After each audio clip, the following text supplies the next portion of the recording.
got my 1025R, and I got my newly created planter that Dad Strength and I threw together.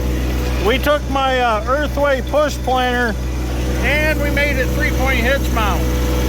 So I'm gonna head out here. I done some rotor tilling earlier, and I made me a spot to plant some of my ornamental corn. So I've got ornamental corn down here. I've got my bucket of dust and the bucket of the tractor. I'm gonna use that as my seed lubricant, the same stuff that we use in the big planter and in my air seeder. It's cleaner, safer, and it's soy. So we're gonna use that for our seed lubricant. Mom's out in the flower farm mowing between the rows. So we'll get down here, we'll get set up.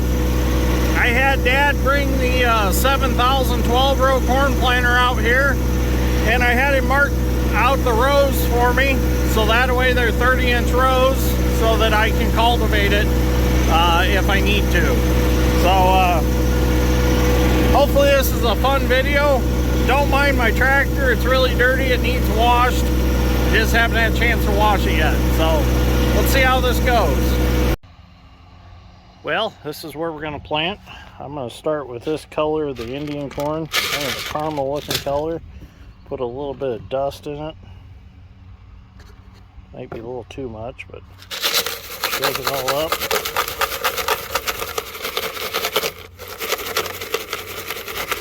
Take it over here. We'll dump it in the planter. I'm going to take my bucket off so I can see to stay straight.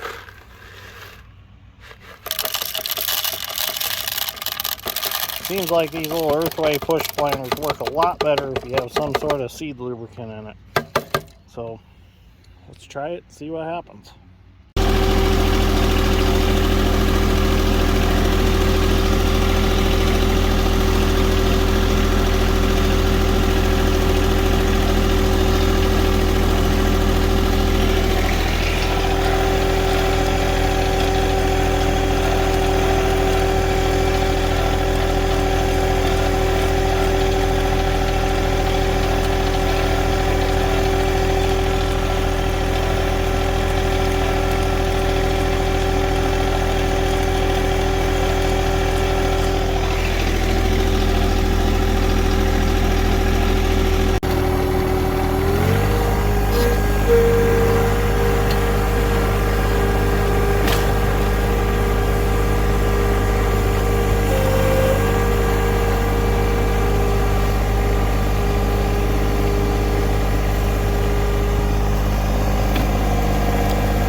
we go. All 12 rows of Indian corn are planted. I can't make any promises that it's going to be nicely planted. These little earthway planters are what they are. They're definitely not a 7,000 finger pickup planter. The old boot style. Ooh, pretty truck.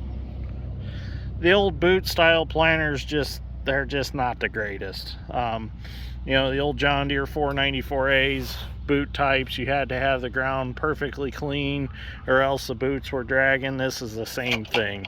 You know, it relies on that chain to drag it back shut, and weeds and stuff collect around here, and next thing you know, your seed furrow is really wide and it's barely covering. There's a few spots I have had to walk through and kick the dirt over, and then I drove over it with the tractor just to make sure there's some good seed to soil contact. And I did end up, I didn't like this plate. It's the only one I got. It's for sweet corn. I didn't like the population on it. So what I done was I actually went over this twice. So we'll see what we end up with. Each color of corn, I doubled up each row on. So there's 2, 2, and 2, and 2 of the same, they're the same colors. And then over here there's like 4 rows that I had, everything I had left, I just mixed it up in the planter and I planted it. So we'll see what we get. That's a fun part about this Indian corn stuff is it doesn't really matter, because if you mix them you'll get all different colors. So I do have some popcorn to plant, but I'm not going to do that tonight. So we'll watch this over the summer and see how it grows. At least it's in 30-inch rows, and I stayed on the rows as close as I possibly could when I went the second pass. So I should be able to cultivate it still. So we'll see what happens. Might have to adjust the cultivator a little bit. Or I use a 214 with a 1-row cultivator behind it. And I can narrow that cultivator up if I have to, or spread it out a little bit. We'll see what happens. So anyways, that'll be it for tonight. If nothing else, it was a fun little video of the 1025 and the little planter.